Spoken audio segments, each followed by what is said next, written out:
Have you ever felt emotionally triggered where maybe somebody said something or did something and you had just a big emotional response to it? Chances are there may have been trauma involved. Hi, I'm Paige Pradko. I'm a licensed psychotherapist. Welcome to Therapy for a Better Life.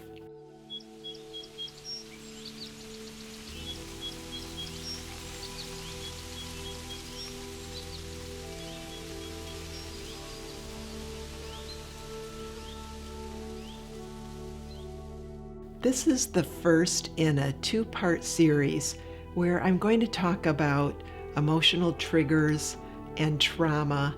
And in part two, I'm going to talk about 10 ways to help us cope and manage our emotions, heal, and move through it. Before I get started in today's topic, I want to take a moment and ask you for a favor. I have a passion in sharing mental health, help, and information. And my videos can be seen if I am moved up in the algorithm on YouTube. So subscribing to the channel, liking the videos, commenting, sharing the videos, all of that activity really helps my videos to be seen.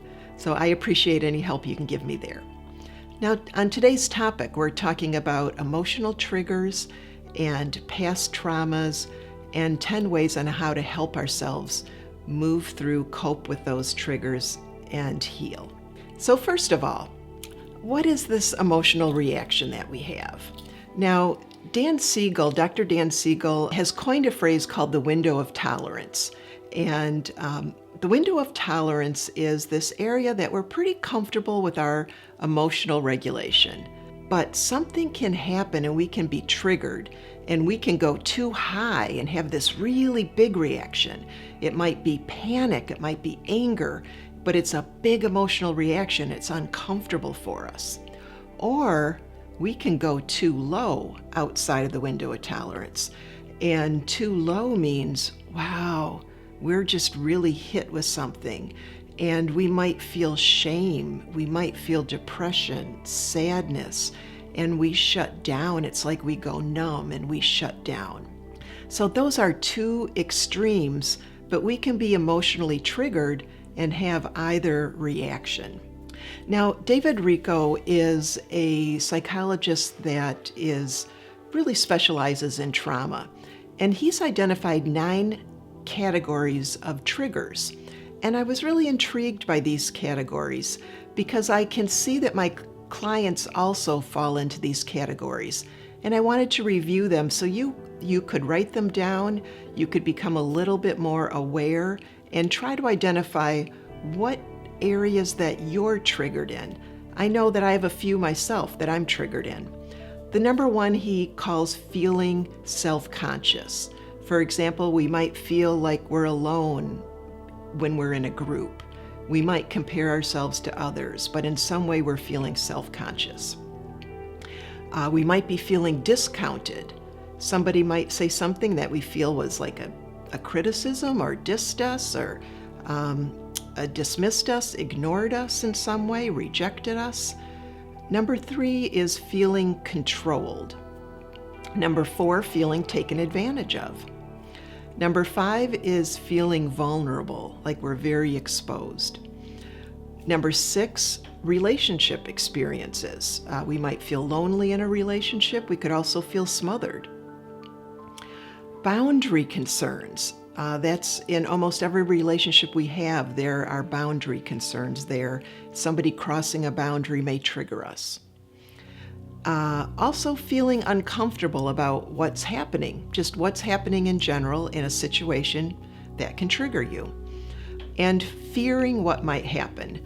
That one reminds me of what we all are going through with the pandemic. And fearing what might happen can trigger us.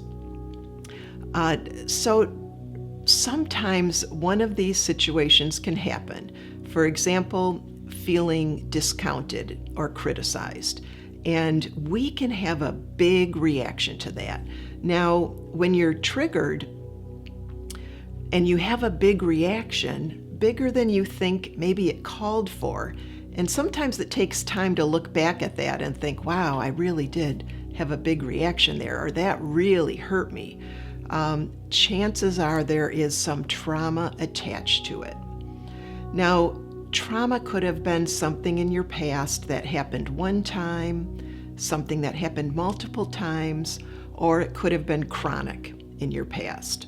Bessel van der Kolk, in his research, this goes all the way back to 1993, said that some trauma survivors really have difficulty regulating their emotions, especially emotions like anger, sadness, shame, and hurt.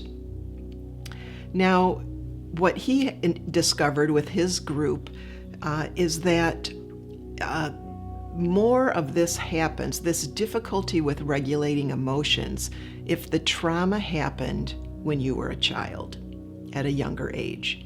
So again, some people can feel too much and on that extreme of that window of tolerance. Some people shut down, really shut down, go numb, feel almost too little. But we can tell that there's a trauma when that emotional reaction happens. And what I encourage my clients to do is to ask themselves, when was the first time I can remember feeling that feeling? So I just reviewed 9 categories of trigger feelings. If one of those comes up for you, I felt discounted, I felt dismissed, I felt ignored, I felt self-conscious. Go back in your mind and say, when is the first time I remember feeling that way? Chances are that is connected to your early childhood trauma. Now, we can be triggered by all kinds of different things. It could be a person's actions, another person's words. It could be a situation like the pandemic. It could be something on the news. It could be a smell. It could be a sound, any kind of environment. We really can be triggered by anything. It's not always a person, but many times humans can trigger other humans. It's just part of being human. Richard Schwartz in Internal Family Systems, he's the author of Internal Family Systems, basically has this name called the tormentors. And I kind of like this. So the tor stands for, because some people kind of do, tear us apart, kind of torn, right? But mentors, tormentors, because they teach us where our trauma is and where we need to do some work. So I kind of like his use of the word tormentor. Today we talked about emotional triggers and we talked about trauma. And in the next video, I'm going to be talking about 10 ways to calm ourselves and to cope with these emotional triggers and to heal and to move on. So you want to make sure that you catch that second video. Until then, I will see you in session. Take care. Bye-bye.